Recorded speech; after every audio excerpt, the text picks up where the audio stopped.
Do you hear that? With opening day knocking on the door, who's going to get the ball for the Cubs in the ninth inning? We discuss the closer's role next on an all-new Locked On Cubs. Happy Tuesday. You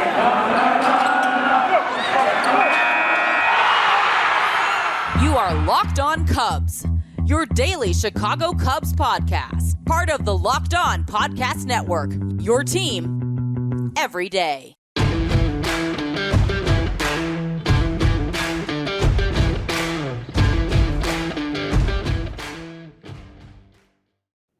Good morning. Happy Tuesday. Welcome on into Locked On Cubs. I'm your host, Andrew Bellison, former public address announcer at Wrigley Field. Now so happy to be part of the Locked On Cubs family, part of the Locked On Podcast Network. Welcome on in. Hope you had a wonderful weekend. Hope you're joining us on YouTube. Check out the Locked On Cubs YouTube page. Subscribe if you would. We'd love to have you along for the ride.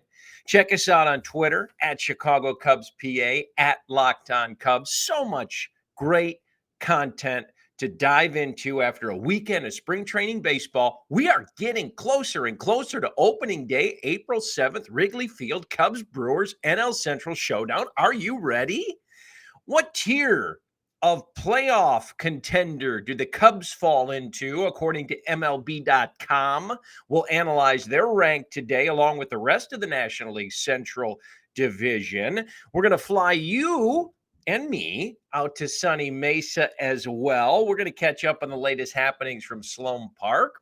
But first, on a Tuesday morning, we go head first. Let me paint you a picture. My artistic ability is nil. But on a beautiful Tuesday in Chicagoland area, we thank you for making us your first listen today here on Locked On Cubs. And I want to help you visualize and get your day started off right. So close your eyes for me. Stick with me here. It's a sunny day, north side of Chicago, Wrigley Field. Slight breeze coming off the lake, sun beating down in your face. You hear the organ music in the background. You smell the hot dogs and the peanuts and the stale beer. It's the ninth inning. Cubs are nursing a one-run lead. They need 2 outs to complete a sweep of the division rival Cardinals. Skipper David Ross pops out of that dugout, a little perturbed look on his face, brows a little wrinkled. Who gets the ball? Where do they turn? Well, let's rewind a little bit.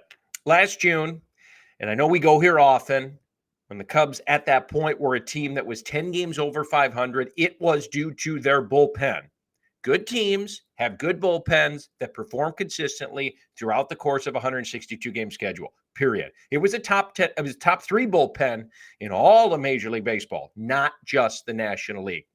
Thanks in large part to that back end. Craig Kimbrell, Ryan Tepera, Andrew Chafin. Okay, well, now what? Those guys are gone, long gone, not options. So who is? Who is going to be the stopgap? Who takes the ball in the ninth inning? We know the Cubs have been very busy since the lockout was lifted, to say the least, bringing in arms that can fill the role or at least contribute out of the bullpen. Depth is key. Arms are key. Any major league team that tells you their bullpen is set, even if you're the Dodgers, is lying. We also know that the team's bullpens, especially given the amount of new faces here, take a few weeks to typically sort themselves out heading into the season. And we're starting to see the shuffle become more organized here as we head towards the end of spring training. Expanded rosters this year early due to the lockout will contribute to this as well. So let's dig in. Who is the clubhouse leader in saves for your Chicago Cubs heading into the 2022 season? It's right-hander Rowan Wick. But given that his career total is only 11 saves in his career, he's not a lock for closing duties. But he is going to be one of a handful of options. How does he feel about the opportunity to possibly be anointed the Cubs closer heading into the 2022 season? Rowan Wick said, and I quote, "We have a lot of good guys in here. I've always been a guy that just wants you to give me the ball. So whenever the opportunities arise, I'll be willing and ready." How does manager David Ross, most importantly, evaluate Wick's return from injury, as well as his workload so far this spring? David said, and I quote, Rowan Wick is healthy and came in really good shape. Getting off the mound and seeing him in live BP was really nice to see. Looked like the fastball, it was jumping, the slider was tight, and the breaking ball is starting to come along. So with a lack of a truly established veteran talent in that role, where does that leave Ross and the Cubs moving forward? Kenley Jansen's not coming out of the Cubs bullpen this year. Rod Beck, rest in peace, one of my favorite Cubs of all time, not coming out of the bullpen. Lee Smith, unfortunately, not coming out of that bullpen this year at the back end for the Cubs. Baseball purists, I have really bad news for you. You may want to plug your ears. Without a necessary, basically number one go-to option, manager David Ross said he plans on beginning the season with a mixture of pitchers in that role, meaning the closer role. Manuel Rodriguez could be in the conversation, along with some other veterans that we're going to touch on here in a moment. David Robertson, Michael Givens, Chris Martin, depending on how the roster shakes out, and opening day readiness as well. Remember, spring training has been very condensed. Let me translate that for you, Locked On Cubs fam. Are your ears bleeding yet? That is a synonym for the dreaded closer by committee. While this phrase and back-end bullpen setup always scares the hell out of me, it doesn't mean that things cannot work out for the Cubs this year, especially after a few weeks sorting out period that allows the pen and the defined roles to kind of shuffle into place. With that said, here's what I'm doing with the bullpen. Here's my recommendation as it stands now, provided that all of these cast of characters are healthy. Start the year with Rowan Wick in the closer's role. Anoint him the job. None of this closer by committee garbage. Rowan Wick's our closer. Why? Wick last year was serviceable, to say the least, in the role after coming back from injury. He had been out for 11 months, too. Keep in mind, that's a hell of a long time. 11 months prior to the end of last season. So knocking off the rust was surely going to take time, and that might be an understatement. 29 years old. He came back to the Cubs bullpen at the end of summer, August 10th last year, 4.30 ERA, 22 games down the stretch. As always, good strikeout numbers, 29 in 23 innings. So fast forward to today, Mesa, Arizona, March 29th. Being that much further removed from the injury and the layoff is only good news for Wick and the Cubs, in my opinion. Again, last year upon returning, sported a new look slider, which I want to see more of. David Ross said it looked good already. It's very tight. Plus, here's the key for me, especially in that ninth inning closer role. Wick, power arm, strikeout guy. We know that. Just 37 career walks and 82 big league innings pitched. That's key. Cannot give anybody any freebies in that role. In my mind, Rowan deserves the opportunity. However, there's a caveat. The leash must be short. Too many veteran arms to slot into that role if Rowan struggles. You cannot win a division in April. You sure as hell can lose it. We've seen the Cubs do it numerous times. If Wick doesn't work out, which hopefully we don't have to worry about plan B. What is option number 2? David Robertson, for me, no-brainer, 1,000%. One of the newest Cubs. Been there, done that. You probably remember him from this time on the South Side. Threw a heck of a lot of innings for the Yankees, was a closer with the Yankees of yesteryear, but veteran guy. I love his presence out there in the bullpen, whether he's closing games or not. But again, you look at look at what he did with the Yankees when he was closing games. And that was from 14, 15, 16. He had 39, 34, 37 saves. It's good stuff. I like the Wick-Robertson combo, regardless of role, coming out of the back end of that bullpen. Wick, not as much experience, good power arm, deserves the shot. Robertson, on the other hand, been there, veteran guy, has seen time in that role and has had success. What if both of those options fizzle? Well, then we're in a heck of a lot of trouble. But another newcomer, Michael Givens, good power arm, minimal ninth inning experience with the Orioles. He could slot in as well. So that's my three. Boom, boom, boom. Wick's job to lose, short leash. Robertson, experience, slot him in right away if things go poorly. Got Michael Givens in the back end as a third option. Now, there's others as well, but that's just how I'm handling it. I don't like the closer by committee label, setup, structure, et cetera, et cetera. It feels dirty to me. Never did. Just doesn't seem like it works. I know the Reds won a World Series with Lou Piniella in 90 with it, but not for me. So that's where I'm going with this. Wick's job to lose, Robertson in a close second with a short leash on Wick, and Givens hanging in as well. With that said, I like David Ross's mentality on all this. Expanded rosters let you take a few extra arms, and good bullpens sometimes take a few weeks to shake out when you don't have a Lee Smith waiting at the back end of your bullpen. And I believe the exact quote from Ross was this: those things have a way of defining themselves. He said, we have, I think, an idea of what everybody's stuff does and how it plays. And I think each individual lineup will try to match that up correctly. And you may see some different guys on the backside. But you may also see somebody that starts to stand out a little bit. And that could happen earlier than we think. So can we call it a temporary closer by committee then, for my sake at least? We'll see how everything plays out. According to MajorLeagueBaseball.com, which of the 8 playoff potential tiers do the Cubs fit into?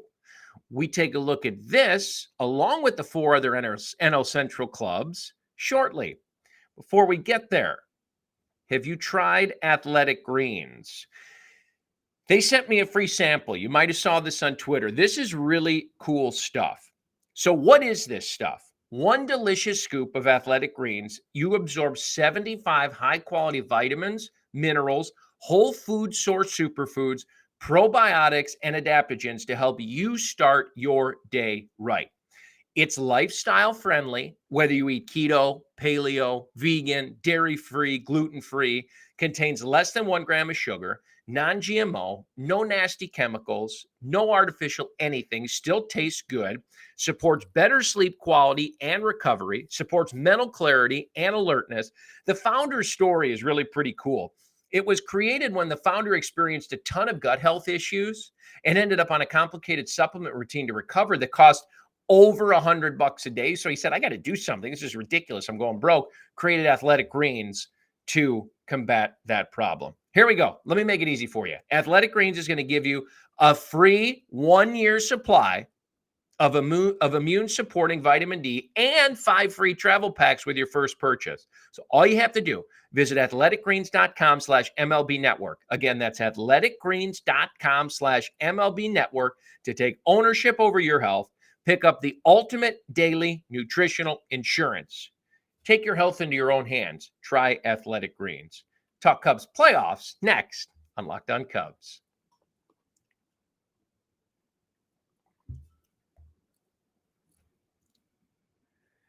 Welcome back in, Locked On family. Great to be with you. Happy Tuesday morning in Chicago. We are one day closer to opening day, April 7th, knocking on the door. Locked On Cubs, proudly part of the Locked On Podcast Network. Please check us out on YouTube. Locked On Cubs YouTube page. Subscribe to us. Be part of the family. We'd love to have your subscription and engage with us on social media as well at Chicago Cubs PA, at Locked On Cubs for the show. Can't thank you enough, honestly, from the bottom of my heart for downloading this show, subscribing on YouTube, making Locked On Cubs your first listen each and every morning. Want to remind you that Locked On MLB Prospects, another awesome Locked On show. Host Lindsey Crosby, Prospect Encyclopedia, and he's going deep into the MLB stars of tomorrow, just like Locked On Cubs, free and available wherever you source your favorite podcast. MLB.com had a piece over the weekend that really piqued my interest.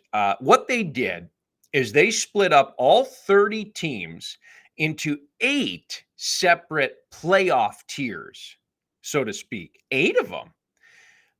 I thought was quite a few, hence my interest. 8 tiers. I mean, really? Don't you kind of just have your contenders and your pretenders? I guess not so much.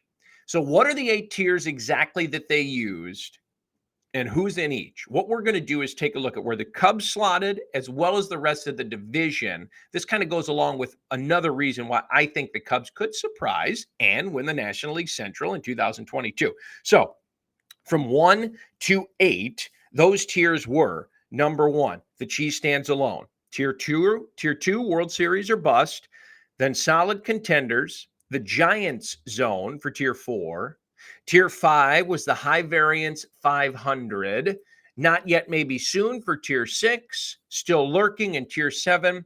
Tier 8 pulling up the rear. Before we dive in, any guesses as to what tier the Cubs have been slotted into? We'll hit that in a moment. First, let's take a look at the other teams in the division. Start from the bottom up of their power rankings. Good, well, it's not power rankings, but of their playoff tier rankings. Good news, Cubs fans, for us. 2/5 of the division. I'll do the math for you. That's a good old 40% are in the pulling up the rear category. Have a guess as to which two clubs those might be? You are correct. The first is the Pirates. They do have a vastly improved farm system, kind of like the Orioles, right down to having a big-time center fielder, Brian Reynolds, that every contender wants to trade for. A lot more young talent on the Major League roster already. In addition to Reynolds, Brian Hayes could have a breakout year. O'Neill Cruz and his insane skills mesmerized Pittsburgh this summer. Mitch Keller's velocity boost might actually stick. With all that said, those are great young names. Can't wait to see them play. With all that said, pitching staff for the Pirates is probably the weakest in the National League. It makes a 4th straight last place finish very likely, which is such a shame. PNC Park is my favorite ballpark in the Bigs, or one of them, I should say. And I definitely want to take a trip there this summer to catch Cubs Pirates. But a World Series in the Pirates' future at PNC, probably not for a while. Who else then is bringing up the rear in the NL Central 8-tiered MLB.com playoff rankings? You guessed it, the Reds.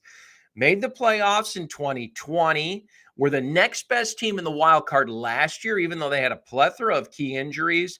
Hard to see a repeat of that now. 3 weeks ago, maybe a different story, but look at who they bid farewell to. You ready for this list? Sonny Gray, Nick Castellanos, Tucker Barnhart, Jesse Winker, Eugenio Suarez, Wade Miley, Cubs, and Amir Garrett. Yikes. Because they have Joey Votto still, Luis Castillo, as long as the shoulder thing isn't super serious, Jonathan India, and a few others, they're probably going to finish ahead of the Pirates, but it might be a tight race. And then there were 3.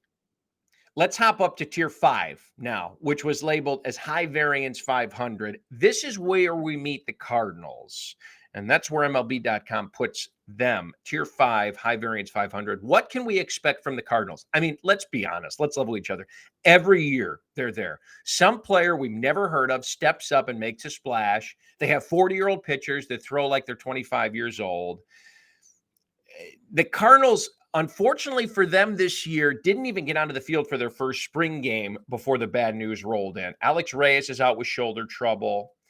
Jack Flaherty is out with shoulder trouble. That leaves Wainwright alone at the top of the rotation at 41 years old almost. That means the Cardinals have to count on a lot of Miles Mikolas and Dakota Hudson to be healthy after they threw just 11 games combined last year. Like I've been saying, and we've been talking Cubs playoff opportunities, still a really good team, of course, and there's a good chance that the young outfield might be one of the best in baseball. But even before the pitching concerns, Cardinals fans weren't super pleased that the team did not add a big bat, particularly at shortstop. And honestly, there might be more uncertainty for Yadier Molina's final season than he or they would have liked. Okay, 2 left. Said it before, we'll say it again. On paper, in Vegas, Brewers are likely cream of the crop in the National League Central. Although it hurts us to say it here at Locked On Cubs. And MLB.com agrees as we swing up to the solid contenders group of Tier 3. Brewers are loaded with pitching. We have been over this, just like they usually are. It's frustratingly sick the last several years. Corbin Burns, Brandon Woodruff, Freddie Peralta could be 3 of the top 25 starters in all of baseball, and they're 1, 2, 3 in their rotation. But there's more. Let's go out to the pen. Josh Hader, Devin Williams, 2 of the top 10 relievers in the game. More than just them, of course, as well. But just about any club would be thrilled to start there. So is there bad news out of Cheesetown? Yeah, there's a problem, if we could even call it that, I guess. The question is always offense for the Brewers. After Milwaukee had just the 23rd best slugging percentage last year, they added Andrew McCutchen recently and Hunter Renfroe and Jackie Bradley Jr., all very nice pieces. But is this enough? Can that staff carry them again with the additions they've made offensively? And what about that other lefty they got up there? What's his name? Oh, yeah, Christian Yelich. What are you going to get from him and Lorenzo Cain this year? We just talked about outfielders rather. Will you get enough from a thin infield offensively in Milwaukee? The answers to these concerns will surely define how far the Brewers can go because we know they can pitch. Okay, so that's everyone except, that's right, our Cubs. Where does MLB.com slot them in? Well, we got to go down the elevator shaft again a little bit. They've been relegated back down to tier 7, or what MLB.com calls the still lurking category. What are we lurking on? 7 of 8. Do you agree with this? I don't particularly, as I preach that I felt the Cubs could win the division in 2022 if all the pieces fall into place. I know you think I'm nuts. It's okay. It's all right. Judge me. Here's how MLB.com summarizes this still lurking tier. They say, these teams have had some success in the recent past. All have seen the playoffs since 2018, and all have a big star or two to point to. But for the most part, the depth just is not there to support it, whether because the trajectories of their franchises are trying to bounce back or sort of stuck in place. These aren't the worst teams or the best. It's just hard to see what they're trying to be in 2022. Which I don't agree with the Cubs. We don't think it's hard to see what they're trying to be. They've shown a level of commitment here to success. So I guess we could call these the teeter-totter teams. Go either way, depending on who hops on the other end, right? Here's what they say about our Cubs. 71 and 91 in 2021, but really two different teams, and we've discussed this at length. On July 26th, so pretty deep into the summer, after a win over the aforementioned Reds, they were a respectable 50 and 51. Within a week from that day, they traded Bryant, Javier Baez, Anthony Rizzo, Kimbrel, and Tepera, and the 50 and 51 team went on to finish 21 and 40. Okay, so Stroman's here, Suzuki's here, Madrigal's here, Miley's here, all going to help. According to MLB.com, this is still a roster that bears no resemblance to the 2016 champs and one that is quite far away from true playoff contention. Do you agree with that? I don't necessarily. We've told you why over the last couple weeks. We've given you two good reasons. Top 3 of the rotation in Hendricks, Stroman, and Miley, and sudden strength up the middle with Simmons defensively, Madrigal, Horner, as reasons why we feel that contention is not a totally far-fetched idea in terms of the division for this Cubs team. Plus, look at your surroundings. The National League Central is not a powerhouse division. It's not. Competing in that group could be more feasible than we all realize. The Pirates are a non-factor. The Reds have taken a giant step back in the last 3 weeks. The Cardinals are battling key injuries. The Brewers are tough. So it's hard to say that you can discount a team like the Cubs who might be in teeter-totter land, but could swing one way or the other. We'll see how it shakes out. Should be a lot of fun. You ready for some warmth? I am. How about some sunshine? I am. We're going to Mesa next, so grab your shades. We have to check in on Cubs camp. Locked on Cubs continues in a moment.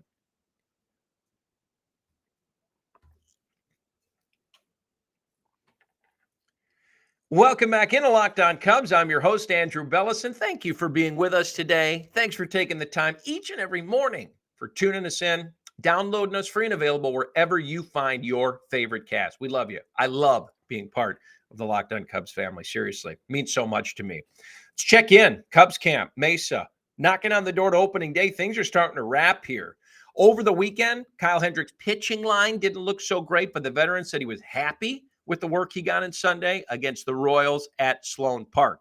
Threw about 60 pitches over 3 innings, 4 runs, 4 hits, a walk, struck out 5, gave up 2 home runs, which is an issue last year for him, the long ball. The outing puts him on track to get close to 75 pitches in his final Cactus League start before camp breaks. Probably the opening day starter for your Cubs, as Marcus Stroman has alluded to on our Twitter account as well. Norris pitched an efficient 2 innings in his spring debut. He retired all 6 batters he faced, struck out 1, walked a man. He's in position to be a multi-inning arm out of the pen. See that pen starting to take shape as we discussed. Love that. Andrelton Simmons, likely won't see him for a day or two. He's got right shoulder soreness. He's appeared in only 1 game this spring as a designated hitter. Here's the quote of the day. What about an opening day lineup for the Cubs? We tune into David Ross. He said, and I quote, I've been playing around with that for a while. Nothing that we'll say publicly quite yet. It's kind of the fun part of my job, just mixing and matching, moving things around, seeing what kind of spring guys are having, see who might get off to a hot start, stuff like that. We'll anxiously await to see the starting 9 for Ross on opening day. Back to the starters. They have not named that starter for April 7th against the Brewers, but Hendricks receiving the honor, as we said, appears the most likely outcome. Again, even Stroman endorsed Hendricks getting the nod after his last outing Wednesday. He alluded to that on Locked On Cubs Twitter many weeks ago as well. Said Hendricks about the role. One of the things about me is I care more about the end of the season and winning in general. That's really it. And he knows that too. He's the same exact way. So that's why he's saying things like that. And I told him he deserves it after the season he had last year. It's what have you done for me lately? I'm just so excited to pitch alongside him. And we know that whoever gets the first game, we're just excited for the whole road together. Sure. Lot made about opening day starters, and it's a feather in someone's cap, no question. Hendricks has started 2 consecutive opening day games for the Cubs, but at the end of the day, you play 162 and it doesn't really matter. Hendricks is class, man. One of the reasons we love the professor. So that's a wrap. I want to thank you for making us your first listen today and ask you to make your second listen Locked On MLB with Paul Francis Sullivan. Call him Sully. It's going to bring you his unique perspective on the major leagues past and present. Free and available, just like Locked On Cubs is wherever you download your favorite cast. Please join us tomorrow as we roll on the week with Locked On Cubs. Opening day 1 day closer. Until then, adios. Have a great Tuesday.